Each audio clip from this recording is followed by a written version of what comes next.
And behold, Elizabeth, your relative, has also conceived a son in her old age. And this is the 6th month for her who was called barren.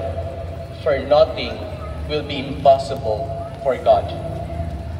Mary said, Behold, I am the handmaid of the Lord. May it be done to me according to your word. Then the angel departed from her. The Gospel of the Lord. Praise to you, Lord Jesus Christ. Please be seated. Magandang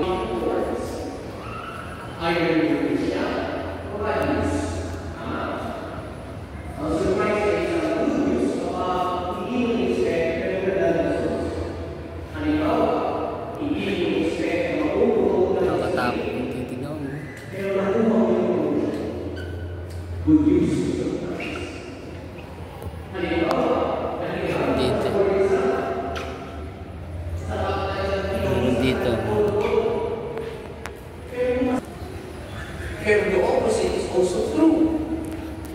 Surprises may come sa bad news. In what way?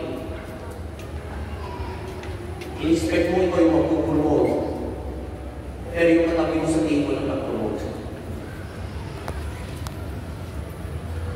In-expect mo sapagkat confident ka dun sa board exam, naghanda ka ng maayos, nag-review ng maayos, pagkasal ng maayos, pero bumagsak ka.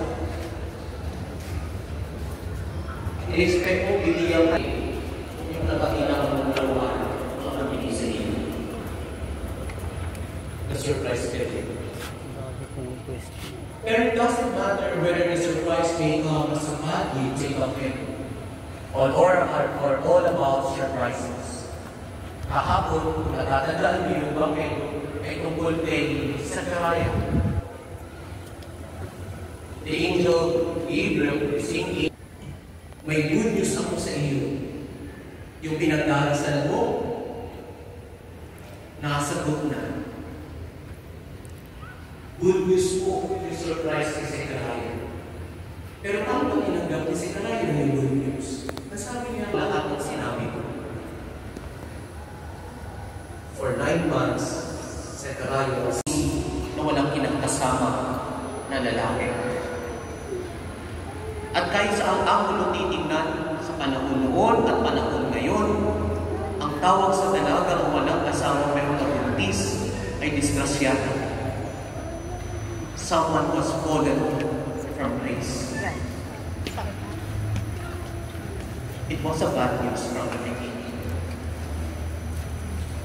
But how did the Blessed Mother receive the news? It was good for her.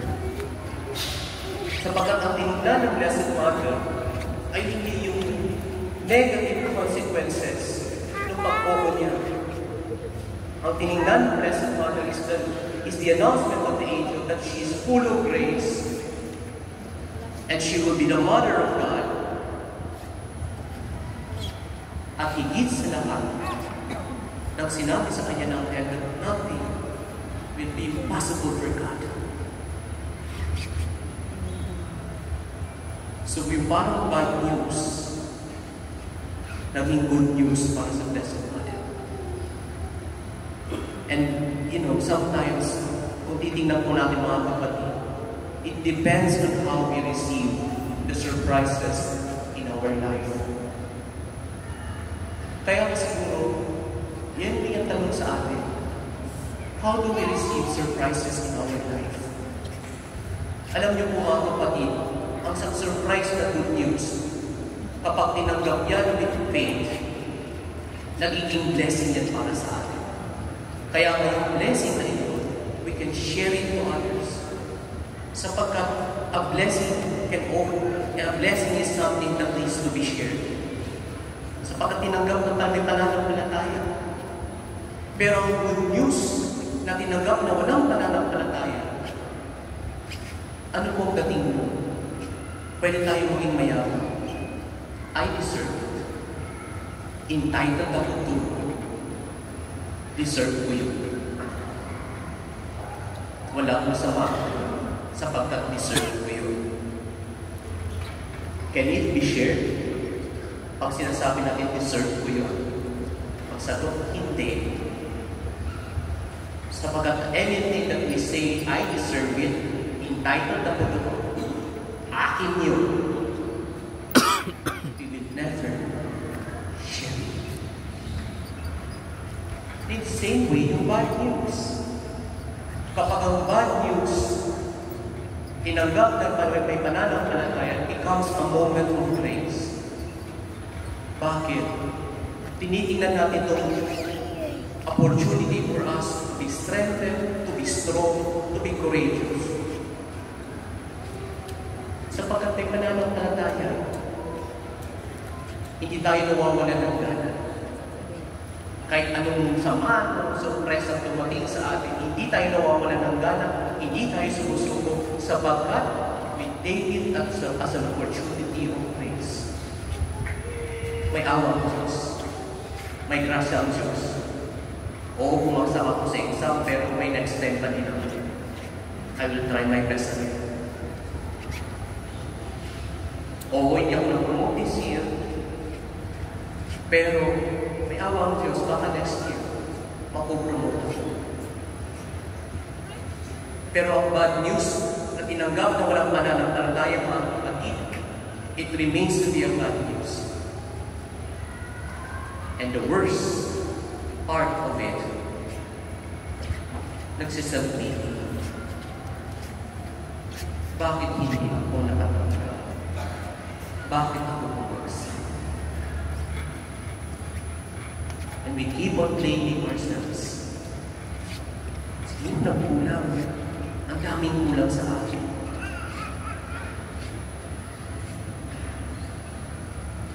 At kapag nangyari yung mga kapatid, do you think the bad news becomes a good news for us? Never.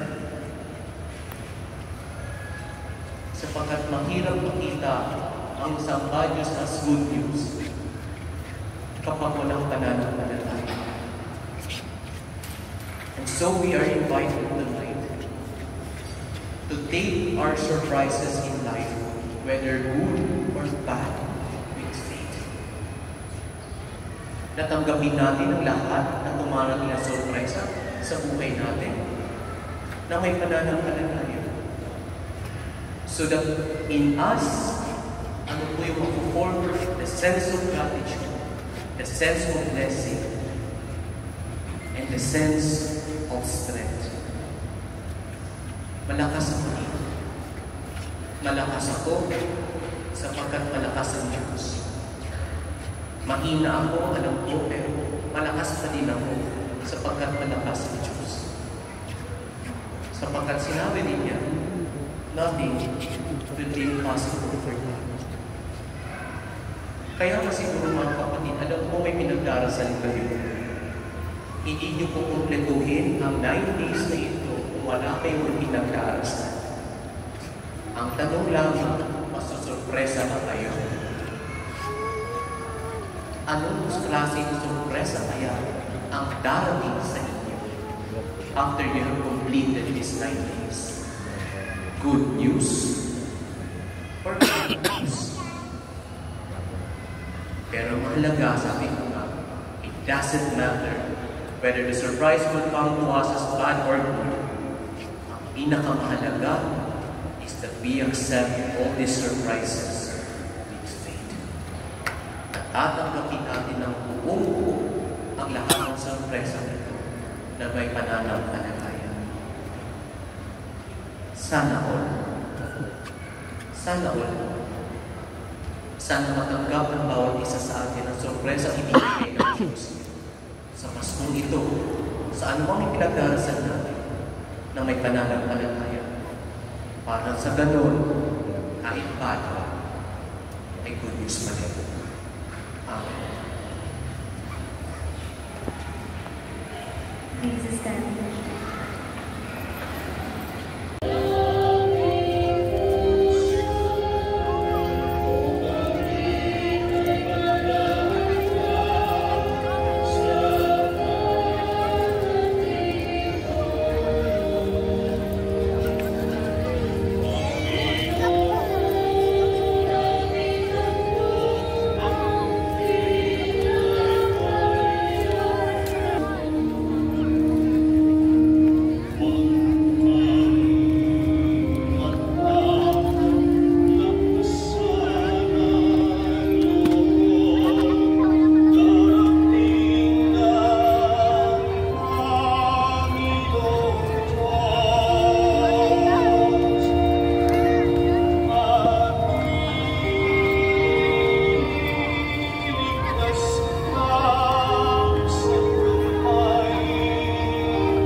tinatalian yung buhok mo. Susuksok ko.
Bigyan mo ng milk. Bigyan mo ng milk.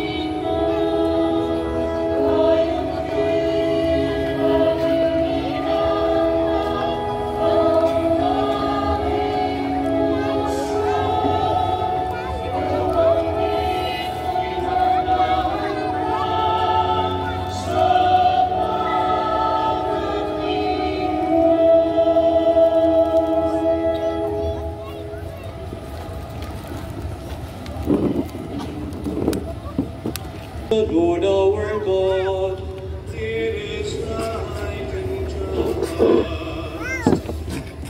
It is truly right and just, our duty and our salvation, always and everywhere to give you thanks, Lord, Holy Father, Almighty and Eternal God, through Christ our Lord. For all the oracles of the prophets foretold him and proclaimed his presence when he came. It is by his gift that already we rejoice at the mystery of his nativity, so that we may find us watchful in prayer and exalted in his praise. And so with angels and archangels, with thrones and dominions, and with all the hosts and powers of heaven, we sing the hymn of your glory, as without end we acclaim.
Please kneel.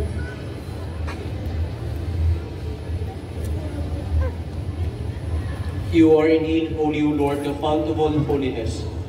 Make holy, therefore, these gifts, we pray, by sending down your Spirit upon them like the dewfall, so that they may become for us the body and blood of our Lord Jesus Christ.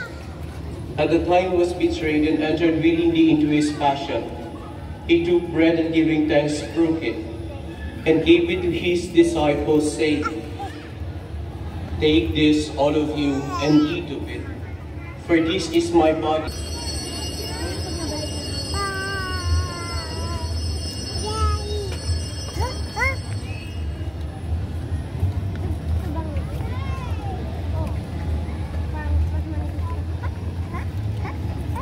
In a similar way, when supper was ended, he took the chalice and once more giving thanks, he gave it to his disciples, saying, "Take this, all of you, and drink from it.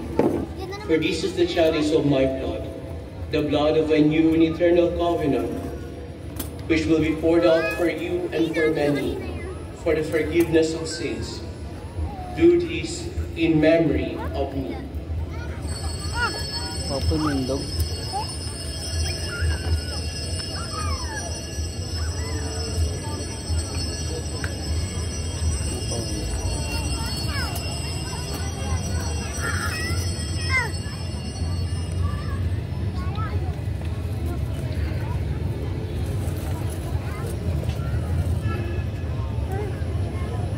The mystery of faith.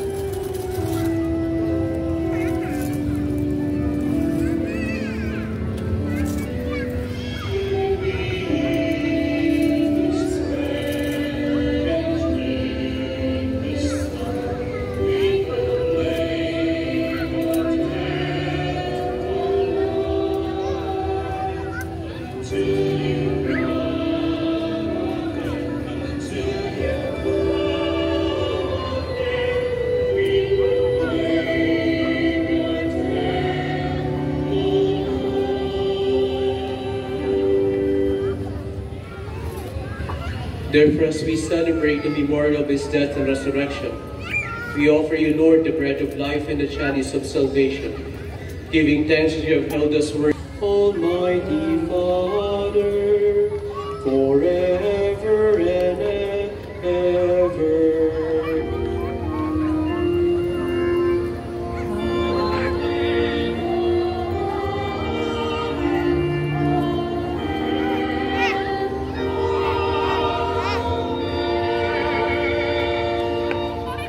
Please stand. At the Savior's command, informed by divine teaching, we dare to say,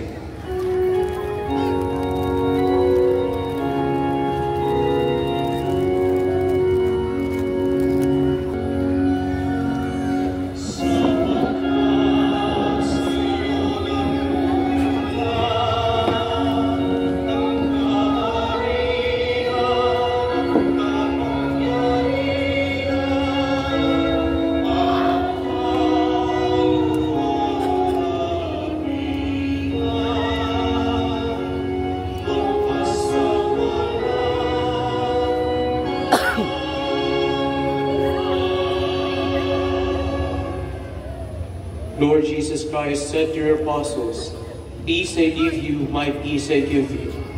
Look not on our sins, but on the faith of your church, and graciously grant her peace and unity in accordance with your will, who live and reign forever and ever." Amen.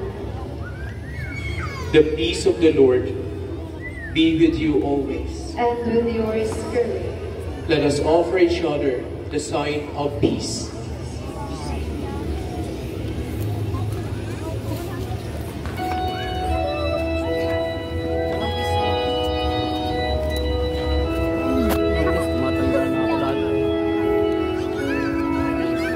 Yans. Yans. Yans.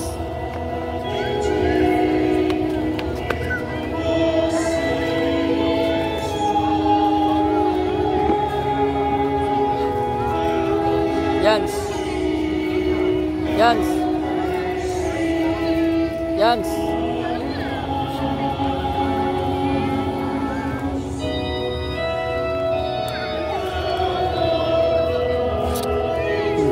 Sit down, sit down.